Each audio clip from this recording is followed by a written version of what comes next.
Hi, Eric Johnson here at Owen Graduate School of Management, and I'm here today with Tim Draper. Tim is the founder of Draper Associates, of DFJ, and also of the Draper University. And he's here today talking about entrepreneurship. Draper University has a really novel approach to teaching entrepreneurship. And so we're excited to hear from Tim today and learn a little bit about him and what he's doing there. And just delighted to have you here today at Vanderbilt. Well, thanks so much for having me. This is really fun. I had a great time last night going up and down Broadway, and you've got a great town. Yep. Well, Nash Vegas, as we call it, right? You know, it's still haven't seen your campus, but you know, I'm looking forward to that too. That's next. Yeah. Well, I know you've raised a new fund this last year, and you've talked about your focus being around industries that haven't budged. And I think you listed finance and healthcare, government, some of these kinds of things.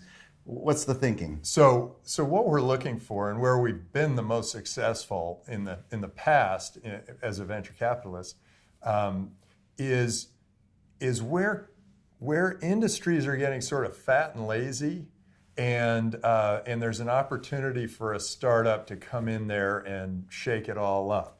And so we started to target which industries we felt had gotten a little fat and lazy. And I always ask students, well, you know, what do you think are the industries where you get the worst service at the highest cost?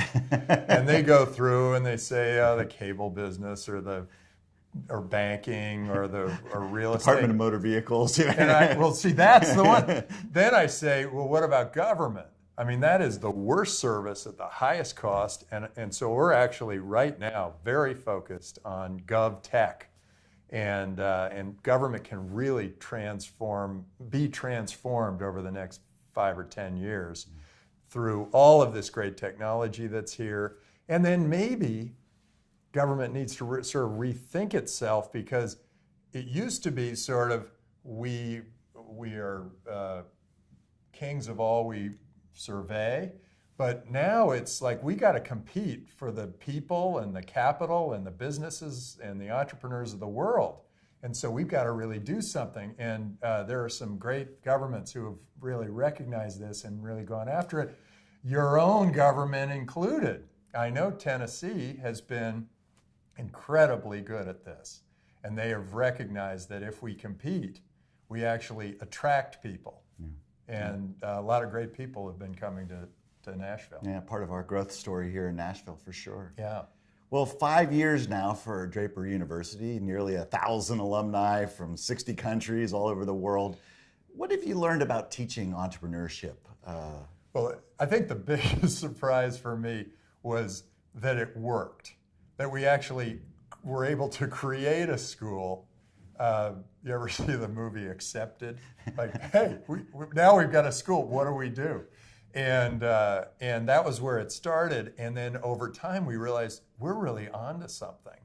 We do something. We create heroes. That's our mission in life, is to create heroes out of ordinary people with a spark in their eye. They got to have that spark first. But what we do, we strip away high school hang-ups. Everything ends up being team-based, so it's not the individual, it's the team. And of course, when you get out of school, it's all team-based. All the corporate world is team-based, the government world is team-based. Everything you do is going to be tied to a team. So I think if there was anything I really learned, was that team-based learning turns out to be a really good way to learn, because people have come to me and said, I never would have worked this hard if it hadn't been that if I didn't, I would have let my team down. Mm-hmm. And so I'm really, I drive harder because it's team-based. And then a lot of schools and accreditation force schools into a box where they can't really innovate.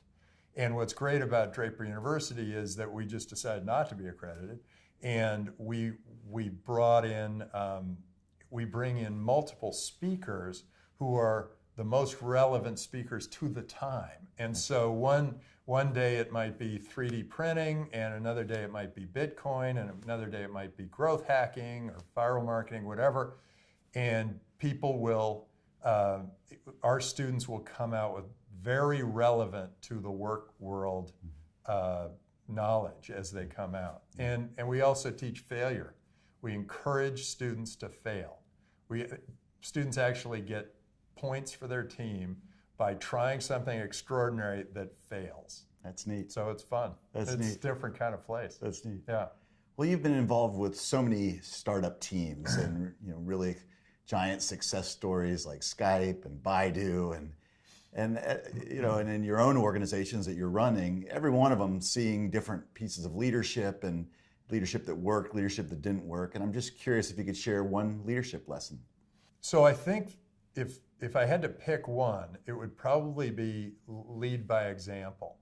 And there's another piece to that, and that is there was something that hit me. I had this huge headache at one point when I was about 30. No, I was about 25. And it hit me and I went, oh my gosh, this life is limited in how long I can live. I've got to get to work. And so there were so many things I wanted to do with my life.